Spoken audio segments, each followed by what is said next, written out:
Bismillahirrahmanirrahim. Assalamualaikum warahmatullahi ta'ala wabarakatuh. Alhamdulillahirabbil alamin wa sallallahu ala sayyidina Muhammadin wa ala alihi wa sahbihi wasallam, amma ba'du. Alhamdulillah, banyak orang-orang yang melihat wafatnya Ustadz Yahya Waloni sebagai wafat yang indah. Itu adalah wafat yang diimpikan oleh setiap orang mukmin, oleh setiap orang muslim. Berseliweran kata-kata, caption-caption baik di Facebook ataupun di YouTube yang berupa komentar itu mengatakan ingin wafat dalam keadaan seperti Ustadz Yahya Waloni. Memang ini apa ya? Kematian itu bukan sesuatu yang ditakutkan oleh seorang muslim itu. Bukan sesuatu yang ditakutkan. Makanya ketika orang-orang mukimat itu menteror begitu ya, mudah-mudahan cepat nyusul dan lain sebagainya di bawah komentar itu, saya ketawa saja. Saya itu sudah siap mati setelah atau ya saat saya itu masuk dunia dakwah, itu sudah siap tinggal dunia begitu. Kenapa saya katakan seperti itu? Itu yang pertama kali keluar dari pikiran saya. Apabila sekiranya saya ini malah membawa kesesatan kepada jamaah saya itu lebih baik meninggal saja, lebih baik mati saja.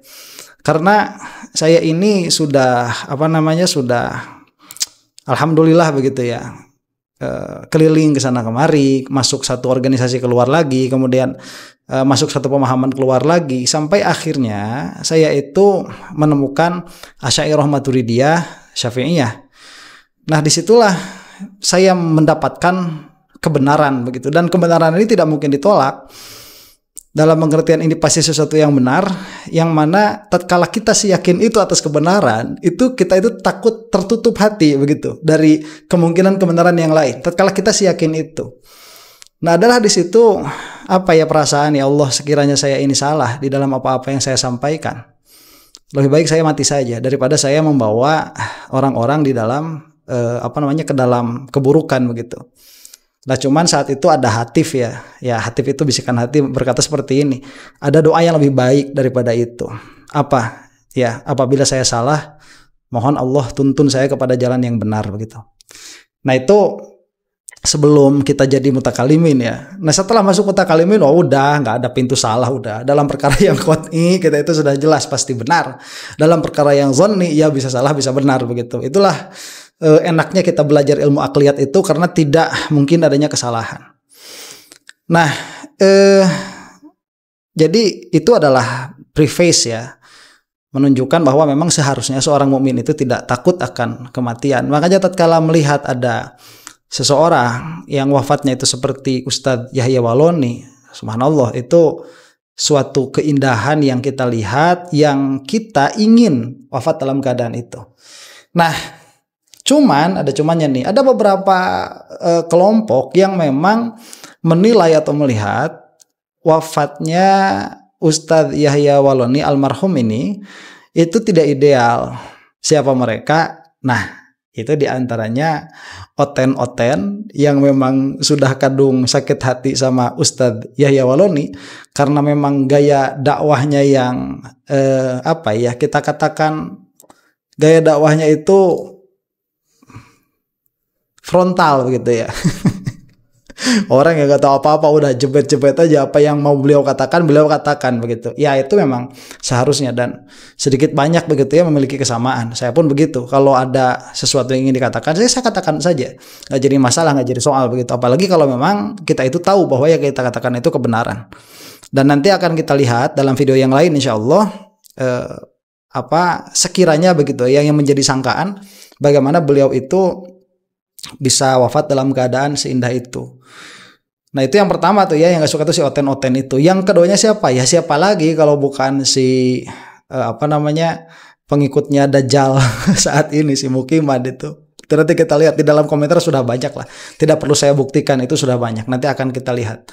Nah, kita akan lihat dulu bagaimana salah satu komentar oten ini ya mengenai wafatnya Ustadz Yahya Waloni. Orang yang mengolok-olok kalau dia Tuhan, jangankan jauh-jauh, habis saya ceramah ini, kalau Yesus Tuhan, mati saya. Tetapi sampai hari ini alhamdulillah justru saya sehat karena Yesus bukan Tuhan. Ya, itu video dari Ustadz Yahyawaloni di mana dia menantang dan menolak ketuhanan Yesus Kristus, dan bagi saya itu adalah sesuatu yang sangat mengerikan ya. Nah, coba ya, orang-orang yang punya keyakinan lain dengan Ustadz Yahyawaloni itu mengatakan ini sangat mengerikan begitu. Ya, jadi kan beliau itu berbicara atas perkara yang qot'i. Yesus itu sudah pasti bukan Tuhan begitu. Nah, makanya kalau misalkan Yesus Tuhan, ya saya mati saat ini begitu. Nah itu ya, saya katakan ya, kalau si Imad itu benar dalam istidlalnya, saya mati saat ini. Ya, nggak bakalan ya di-upload, yang uploadnya saya juga. Nggak bakalan. Itu kalau Imad benar di dalam istidlalnya, saya mati saat ini begitu. Ya, nggak bakalan itu. Ya, kalau karena itu, ya kalau misalkan saya mati juga, ini nggak bakalan terposting video ini. Nah, ini si Kristennya yang yang berbicara tentang Ustadz Yahyawaloni ya. Cuman mau tidak mau ya, dalam kesempatan ini saya harus agak mengkonter sendiri ya, mengkonter dulu nih perkataannya si Oten ini, karena dia ya bawa-bawa Ustadz Yahyawaloni. Sebetulnya saya nggak mau begitu ya, berbicara dengan Kristen itu saya nggak mau, karena mereka dari awal sudah mengatakan imannya itu tidak rasional. Ya sudah, kita tinggalkan. Ya cuman karena ngomong kayak gini ya, kita ikuti saja dulu ya apa perkataannya nih. Menolak Yesus, bahkan ya menantang Yesus, apakah Yesus Tuhan. Dan Ustadz Yahyawaloni mengatakan justru dia bisa hidup sampai sekarang, katanya itu membuktikan Yesus bukan Tuhan. Saya waktu dengar itu mengerikan sekali. Nah, sebentar ya, itu nggak mengerikan kalau buat kita, biasa aja. Dan kalaupun memang misalkan nanti si Kristen ini bakal bilang kalau Nabi Muhammad SAW adalah utusan Allah, misalkan begitu ya, saya mati saat ini, ya nggak bakalan mati juga begitu. Nggak begitu caranya beragama itu. Beragama itu caranya apa? Mikir. Caranya itu mikir. Afala ta'qilun, afala tatafakkarun. Itu senantiasa oleh Al-Quran itu digembar-gemborkan seperti itu. Karena memang kalau orang pikirannya ajag, ya Muslim dia. Sungguh berani ya. Memang teman-teman, kita harus akui dosa membuat manusia itu buta, membuat manusia itu lebih memilih untuk hidup di dalam kegelapan daripada memilih untuk hidup di dalam terang, memilih untuk hidup di dalam kebenaran atau tinggal di dalam Kristus. Betul ya, itu udah menjudge kan dosa begitu. Ya wajar lah, mau kita juga bilang sama mereka dosa. Nanti kan ada konsepnya agak berbeda nih. Kalau Kristen itu dia kan non merit katanya itu. Jadi non merit itu apa ya? Tanpa timbangan. Nah, asal menerima Kristus sebagai Tuhan maka selamat. Karena memang asalnya itu dari dari filosofi seperti ini. Tuhan itu dia tidak boleh menghukum hambanya karena nggak seimbang begitu, nggak adil. Ya, masa Tuhan lawan manusia begitu kan? Masa manusia salah sama Tuhan disiksa? Nah, yang harus disiksa itu Tuhan itu sendiri. Jadi Tuhan harus menyiksa Tuhan. Nah, karena Tuhannya hanya satu, maka Tuhan yang satu ini jadi manusia dulu. Untuk apa? Untuk menebus dosa manusia begitu. Itu pola pikirnya ya. Dan itu tidak benar. Kalau sampai sama kamu ditasdik dibenarkan itu kacau sudah. Itu kalau di dalam ilmu kalam itu udah di rod banyak sekali itu rodnya ya. Banyak sekali kontradiksi di situ. Orang yang percaya kepada Yesus, dia pasti menyadari bahwa dirinya adalah orang berdosa. Waktu dia sadar dia adalah orang berdosa, maka dia pasti akan membutuhkan Yesus Kristus. Nah sebentar, itu nanti ingat-ingat perkataan saya yang tadi ya. Jadi konsepnya itu begitu. Siapa itu? Yesusnya itu dia harus Tuhan itu dia harus menghukum Tuhan lagi, tidak boleh menghukum manusia. Nah cuman ini yang menarik ya. Jadi tatkala seseorang itu menerima Yesus, dia itu sadar dirinya berdosa. Kalau kita terbalik ya, kalau orang kafir itu masuk Islam, menerima Nabi Muhammad SAW sebagai Nabi, itu nol. Jadi suci, justru jadi bersih. Ya karena memang kita itu merit ya, ada timbangannya. Itu yang membedakan tuh. Jadi dan ini tidak akan terpulang kepada kepercayaan. Ini dalam kenyataan yang benar hanya satu. Kalau Yesus itu Tuhan, maka kita yang celaka. Kalau Yesus bukan Tuhan, maka kalian yang celaka. Makanya harus kita pikirkan sebelum kita mati. Dan Ustadz Yahyawaloni itu wafat dalam keadaan yang sangat baik begitu. Karena masalah dosa itu adalah masalah serius. Kita nggak bisa selesaikan dengan usaha kita sendiri. Nah, kita nggak mungkin bisa diampuni oleh Tuhan dengan cara kita sendiri. Nah, itu yang dimaksud. Tidak bisa diampuni oleh Tuhan dengan cara kita sendiri, maksudnya itu. Jadi Tuhan itu harus menghukum dirinya sendiri. Kita bisa diampuni, bahkan diterima oleh Allah hanya melalui pengorbanan Yesus Kristus di kayu salib. Itulah sebabnya Yesus dengan tegas mengatakan, siapa yang percaya kepadanya pasti akan diselamatkan, dan siapa yang tidak percaya pasti akan dihukum. Karena itulah. Nah, sebentar, itu doktrinnya ya. Nah, ini yang disebut doktrin. Kalau misalkan kita mau tahu nih, apa landasan landasan logisnya di belakangnya, nggak bakalan ada. Yang ada doktrin. Makanya mereka itu, Kristen itu, kalau secara teologi mereka yang paling tertutup. Kenapa? Karena mereka itu selalu kembali kepada Bible. Jadi kita itu harus musalamah dulu bahwa Bible ini adalah kalam Tuhan, begitu ya, adalah kitab suci perkataan Tuhan. Itu harus kita musalamah dulu. Kalau kita nih di Islam, agama yang benar, satu-satunya agama yang benar, kita itu tidak berdalil atas benarnya Nabi Muhammad SAW sebagai utusan Allah dengan Al-Quran, tidak. Makanya belajar ilmu kalam. Kita itu berdalil dengan adanya Allah dan atribut-atributnya yang wajib, sifat-sifat yang wajibnya itu bil akli, dengan akal. Kita pun berdalil bahwa Nabi Muhammad SAW itu adalah utusan Allah, itu pun bil akli, dengan akal.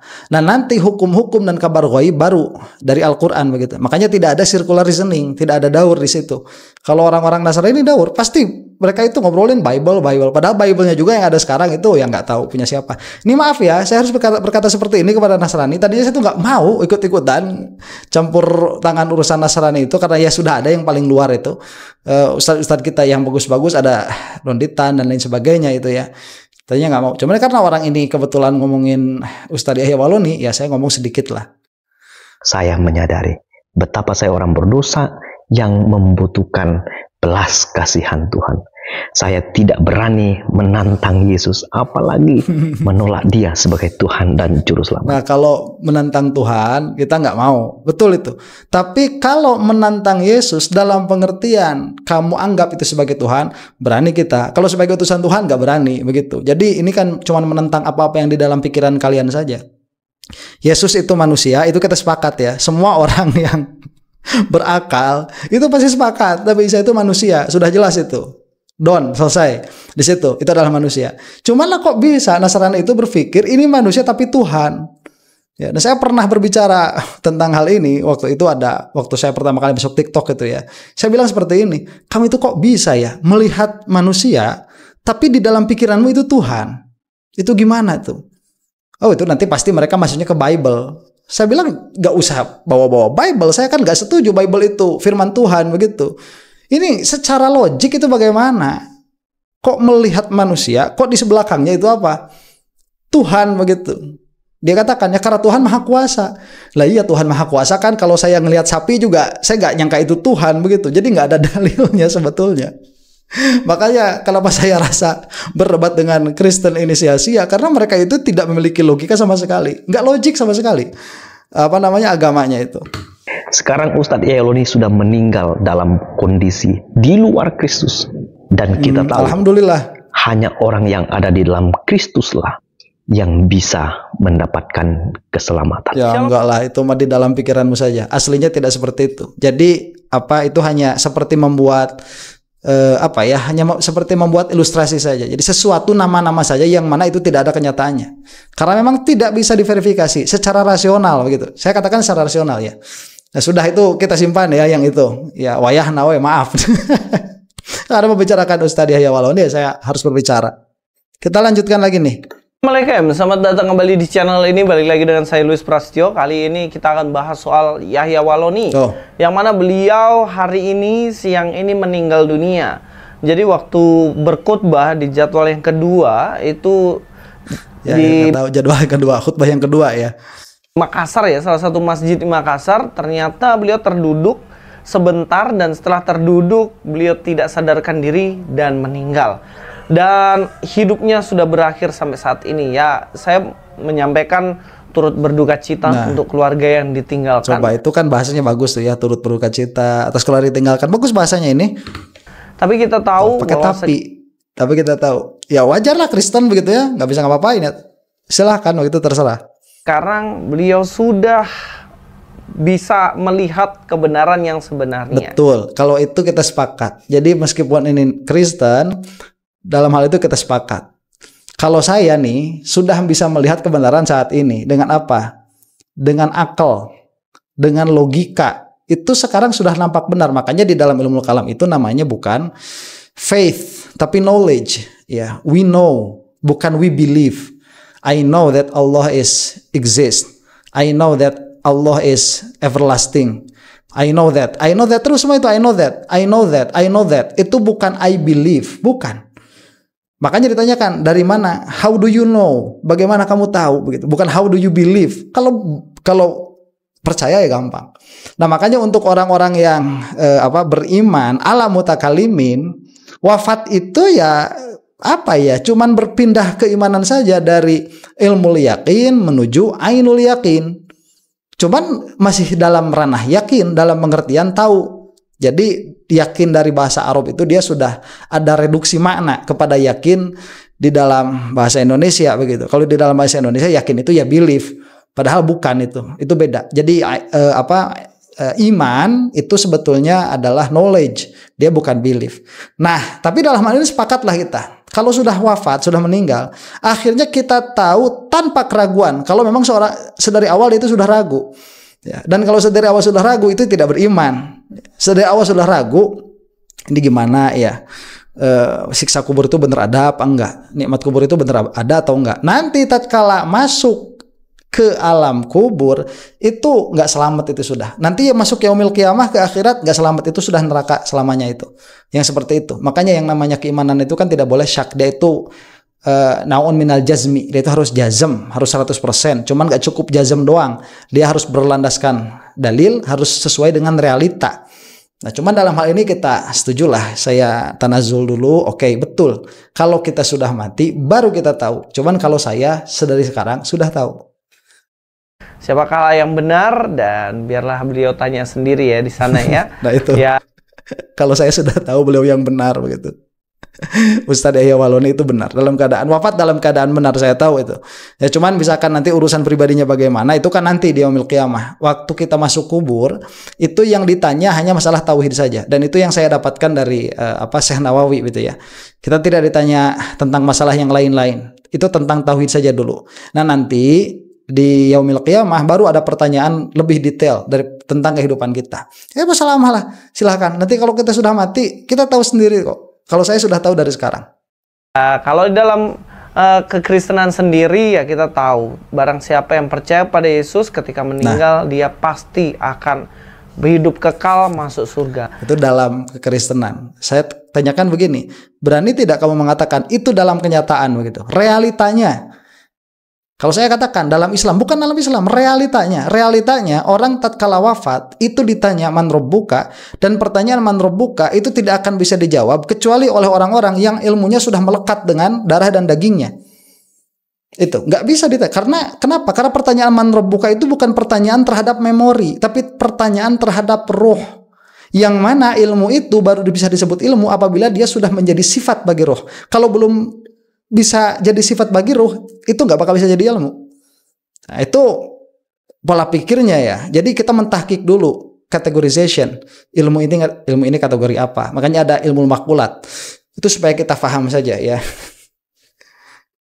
Dan kita doakan untuk keluarga-keluarga yang ditinggalkan kiranya tetap kuat ya. Nah, saya berharap juga pada akhirnya akan mengenal kebenaran yang sesungguhnya. Nah, sudah itu sama saja ya nanti dengan yang apa yang dikatakan oleh si KRT Nur Ihya ini. Cuma kalau itu kan sudah beda agama, sudahlah lewat. Saya tadi berbicara hanya seperlunya yang harus saya katakan karena yang bersangkutan ngomong-ngomong tentang Ustadz Yahya Waloni. Sekarang gimana nih si Nur Ihya ini? Terlebih dahulu kami ucapkan bela sungkawa, ucapan duka dan doa kami panjatkan kepada Allah Ta'ala yang telah memanggil hambanya yang mulia, yakni Kang Mas Yahya Waloni. Oh, bahasanya lembut kan? Sama aja kayak yang tadi, bahasanya lembut. Nanti di akhir pakai tapi. Mantan pendeta, tapi menjadi seorang ulama. Bukan yang tapi yang siang itu. Tadi pas berada di mimbar ceramah khutbah Jum'ah di Makassar menghadap Allah Ta'ala dalam keadaan husnul khotimah. Walaupun begitu kami tidak nyukurno atau nyemoni ya bahasa Jawa enggak, tapi benar-benar mendoakan. Cuma ada yang disayangkan kami juga menampilkan di bawah video kita ini nanti prinsip beliau yang kurang hati-hati. Nah, mulai nih. Dengan mengata-ngatai perjuangan Kiai Imaduddin Utsman, KRAT Fakih, Tubagus Nur Fadil, Raden Haji Uma Irama, Romo Kiai Joko Sahmat, Romo Kiai Raden Syarif Rahmat, dan lain sebagainya, sebagai perjuangan yang sia-sia. Itu saya setuju ya. Saya terusin saja perkataannya Ustadz Yahya Waloni, karena sudah terlihat beliau itu husnul khotimah. Saya teruskan saja perkataan beliau, perjuangan mereka ini perjuangan sia-sia. Sia-sia karena yang namanya nasab itu tidak bisa diisbat dan tidak bisa dibatalkan. Kalau iya ya iya, kalau bukan ya bukan. Selesai ya. Kalau memang Mbak Alwi ini adalah nasabnya Rasulullah Shallallahu Alaihi Wasallam, intisab dzurriyyahnya Rasulullah Shallallahu Alaihi Wasallam, mau 1000 orang bilang bukan pun ya tetap begitu. Ya, kita itu tidak belajar mantik ya, makanya kita itu tidak bisa mengisbat sesuatu dan kita juga tidak bisa menafikan sesuatu. Kita itu hanya bisa mengidrok. Nah, idrok ini ada yang sesuai dengan kenyataan, ada yang tidak sesuai dengan kenyataan.